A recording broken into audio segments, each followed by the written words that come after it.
बारिश का आनंद ले रहे हैं।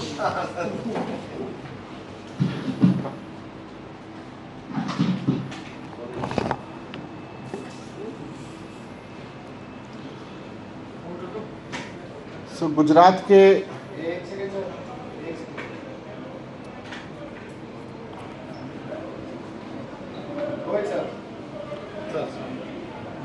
के कुछ लीडर्स भारतीय जनता पार्टी के दिल्ली में स्कूल और अस्पतालों की कमियां निकालने के लिए बुलाए गए थे भारतीय जनता पार्टी द्वारा। आइडिया उनका ये था कि केजरीवाल मॉडल ऑफ गवर्नेंस, जिससे आज गुजरात में वो लोग घबराए हुए हैं, उसमें दिल्ली में आके कमियां निकालेंगे। तो मुझे बहुत खुशी है कि गुजरात का भारतीय जनता पार्टी का प्रतिनिधिमंडल दिल्ली आया। इस तरह सभी राज्यों के प्रतिनिधिमंडल एक दूसरे के राज्य में जाने चाहिए, पार्टियों के भी जाने चाहिए, एक दूसरे से सीखना चाहिए, समझना चाहिए, और कहीं कमी होगी तो वो भी बताना चाहिए। तो ये एक अच्छी शुरुआत मैं मानता हूँ। मैं और माननीय मुख्यमंत्री जी हमेशा इस बात को बार बार कहते हैं कि राजनीति में, शिक्षा में, स्वास्थ्य में जिस दिन राजनीति होगी उस दिन देश का बहुत भला होगा। राजनीतिक पार्टियों को, सरकारों को हमेशा दूसरी राजनीतिक पार्टियों, दूसरी सरकारों के काम से सीखने समझने को तैयार रहना चाहिए, और हमको भी एक सरकार के रूप में, एक राजनीतिक पार्टी के रूप में इस बात के लिए हमेशा तैयार रहना चाहिए। और हम तैयार हैं कि देश की किसी भी पार्टी के, देश की किसी भी सरकार के लोग आएंगे तो हम उनको अपना काम बताएंगे, उनके कुछ ऑब्जर्वेशंस होंगे तो उसको भी समझेंगे, समझाएंगे। लेकिन क्योंकि उनकी नीयत पूरी ये थी कि जी कमियां निकालेंगे, केजरीवाल मॉडल में तो बहुत कमियां हैं, तो पहले दिन से मीडिया के सामने यही रखा गया कि केजरीवाल मॉडल की पोल खोलने के लिए भारतीय जनता पार्टी का गुजरात का प्रतिनिधिमंडल दिल्ली आ रहा है। मीडिया के सामने इसी तरह से पेश किया गया उस पूरे प्रतिनिधिमंडल को। उसमें कुछ पूर्व विधायक, कोई पूर्व मंत्री, प्राइवेट स्कूल चलाने वाले लोग, प्राइवेट कॉलेज चलाने वाले लोग, इस तरह के लोग थे। तो 2 दिन के लिए प्रतिनिधिमंडल आया था और भारतीय जनता पार्टी के दिल्ली के सांसदों के साथ पूरी दिल्ली में घूमा। बीजेपी के सांसद उन विचारों को लेके पूरी दिल्ली में धक्के खाते रहे कि कहीं तो कोई स्कूल ऐसा मिलेगा, कहीं तो कोई मोहल्ला क्लिनिक ऐसी मिलेगी जिसकी खामियां हम रख के जाएंगे गुजरात में कि साहब देखो केजरीवाल जी के मॉडल में स्कूल इतने ख़राब हैं, अस्पताल इतने ख़राब हैं, मोहल्ला क्लिनिक इतने ख़राब हैं। लेकिन मुझे बहुत खुशी है और बहुत गर्व है केजरीवाल जी के काम पर, केजरीवाल सरकार के काम पर, कि 2 दिन तक भारतीय जनता पार्टी का प्रतिनिधिमंडल पूरी दिल्ली में झक मारता रहा, खाक छानता रहा, लेकिन उसको कुछ ऐसा नहीं मिला जिसको लेके वो कह सके कि साहब देखो ये इसमें लूपहोल्स हैं, ये बड़ा ख़राब कर रखा है। 2 दिन तक जब वो कई स्कूलों में गए तो जिस मोहल्ला क्लिनिक में वो गए वहाँ लोग मिलते थे, वो कहते थे देखो बताओ जी क्या खामी है। बोले जी बहुत बढ़िया डॉक्टर बैठे हैं यहाँ पे, हमें क्या दिक्कत है। लोग डॉक्टर कहते थे उनसे कि जी हमसे पूछो हम बताएंगे आपको। उनसे बात नहीं करते थे, भाग जाते थे वहाँ पे। तो जिस मोहल्ला क्लिनिक में भी गए वहाँ डॉक्टरों ने कहा जी हमसे बात करो, मरीजों ने कहा जी हम बताते हैं कितना अच्छा चल रहा है, वहाँ से भाग गए। किसी से बात नहीं की, बस इधर उधर के फ़ोटो खींच के भाग गए। फिर स्कूलों में गए, स्कूलों में भी आजकल स्कूल तो बंद हैं पर फिर भी बिल्डिंग देख रहे होंगे, नई बिल्डिंग बन रही हैं, इंफ्रास्ट्रक्चर बन रहा है। तो स्कूलों में भी बेचारों को कुछ नहीं मिला। अंत में हार के नॉर्थ ईस्ट के एक मोहल्ला क्लिनिक के सामने बेचारे फ़ोटो खिंचा के आए, जिसको एनजीटी के आदेश के बाद बंद कर दिया गया था। उसके सामने बेचारों ने फ़ोटो खिंचाई कि जी ये देखो केजरीवाल जी का मॉडल बंद पड़ा है। वो तो एनजीटी के ऑर्डर से बहुत पहले बंद हो चुका है। फिर एक स्कूल में उनको भारतीय जनता पार्टी के एक सांसद लेके गए, देखो जी केजरीवाल मॉडल में ये खामी है। उसमें पता चला कि बहुत शानदार नई बिल्डिंग बनी है, शानदार क्लासरूम्स बने हुए हैं, और उसका एक स्टोर है, वहाँ पे डेस्क रखी हुई हैं बहुत सारी। बेचारों को वो कुल मिला के स्टोर मिला दिखाने के लिए कि देखो जी एक स्टोर जैसा है। अरे स्टोर में गए तो स्टोर ही मिलेगा ना, स्टोर तो स्टोर जैसा ही होगा।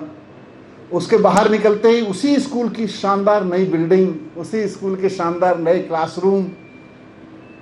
अब क्या बोलते बेचारे। तो कुल मिला के एक स्कूल के जिसमें शानदार नई बिल्डिंग और शानदार नए क्लासरूम भी बने हुए हैं, एक स्टोर में घुस के फ़ोटो खिंचा लिया, एक एनजीटी के आदेश के बाद बंद पड़ी हुई मोहल्ला क्लिनिक के सामने फ़ोटो खिंचा लिया, क्योंकि केजरीवाल मॉडल की खामियां निकालने आए थे। तो खामियां तो मिली नहीं, अब फ़ोटो खिंचाने के लिए एक दो जगह फ़ोटो खिंचा लिए उन्होंने। उसके बाद उनको बड़े तामझाम से, आप मीडिया के साथियों को भी इन्फॉर्म किया गया था कि 4 बजे भारतीय जनता पार्टी का गुजरात मॉडल प्रेस कॉन्फ्रेंस करके केजरीवाल के मॉडल की पोल खोलेगा। अब पोल तो तब खुलेगी जब कुछ मिला होता, उनको कुछ मिला नहीं, बेचारों को प्रेस कॉन्फ्रेंस भी अपनी कैंसिल करनी पड़ी। तो मैं इसमें कुछ गलत नहीं देखता। भारतीय जनता पार्टी के गुजरात के प्रतिनिधिमंडल का हम फिर से भी स्वागत करेंगे अगर आना चाहेंगे तो, और हम ये भी चाहेंगे कि हमारा भी प्रतिनिधिमंडल वहाँ पे जाए और गुजरात सरकार, गुजरात की पार्टी, जैसे हमने उनको कहा था कि आप दिल्ली के जिस कोने में चाहो, जिस स्कूल में चाहो, जिस मोहल्ला क्लिनिक में चाहो आप बताओ, हम आपको फैसिलिटेट करेंगे वहाँ पे, हम आपका स्वागत करके आपको दिखाएंगे। लेकिन क्योंकि उनको तो कुछ नुक्स निकालने थे तो नुक्स भी नहीं मिले उनको, लेकिन अपने उससे गए। हमारा प्रतिनिधिमंडल भी जाएगा वहाँ, लेकिन ये एक अच्छी शुरुआत के रूप में मैं देखता हूँ।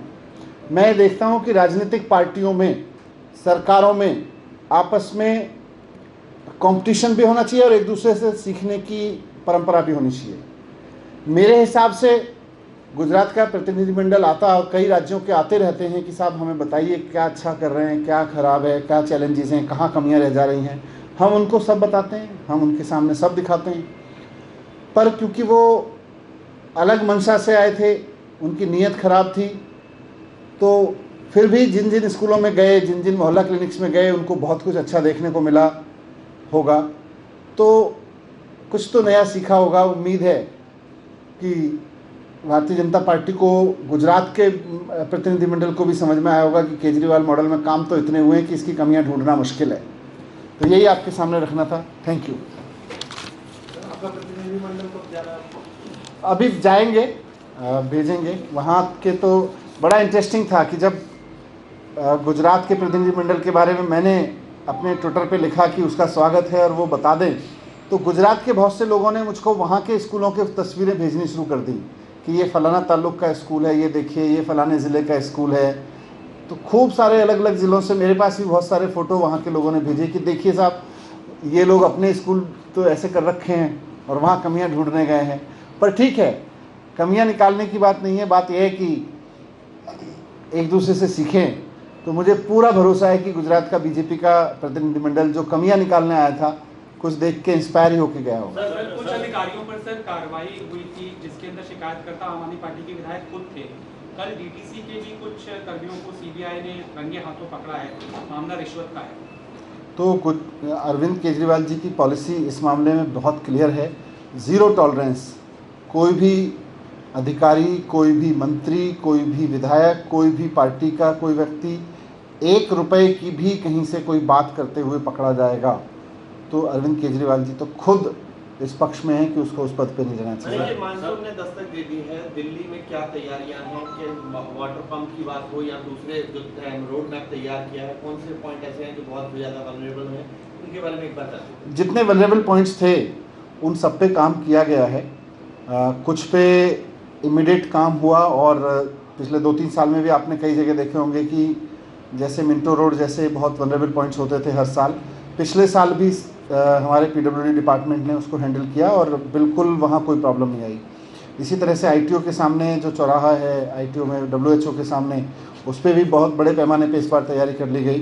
कई और पॉइंट्स हैं जैसे पुल प्रहलादपुर है या कुछ नॉर्थ ईस्ट दिल्ली में हैं, वहाँ भी जहाँ तक पॉसिबल हो पा रहा है, क्योंकि वहाँ कुछ रेलवे से भी सहयोग चाहिए था, कुछ और संस्थाओं से भी सहयोग चाहिए था, तो वो मैंने भी सब रिव्यू किए थे। एलजी साहब के सामने भी सारी चीज़ें रिव्यू हुई थी और डायरेक्शंस दिए हैं, तो उसमें भी उतनी प्रॉब्लम नहीं आनी चाहिए बाकी जगहों पे भी। और आज मैंने सभी ऑफिसर्स को कहा है कि शाम को पूरे दिन के, क्योंकि आज मानसून की पहली बड़ी बारिश हुई है, तो आज पूरे दिन का स्टॉक लेके शाम को मैं सभी सीनियर ऑफिसर्स के साथ में एक ऑनलाइन मीटिंग कर रहा हूँ, जिसमें एक एक डिपार्टमेंट मुझे एक एक लोकेशन के बारे में बताएगा, ताकि आने वाले दिनों में और प्रॉब्लम ना हो। सचिवालय के बगल वाली जो रोड है वहाँ पर भी वाटर लॉगिंग देखने को मिला, लेकिन इंतजाम थे वहाँ पर, लेकिन वो नाकाफी साबित हुए, तब भी वाटर लॉगिंग वहाँ पर। वो सब आज इन्फॉर्मेशन में आएगा।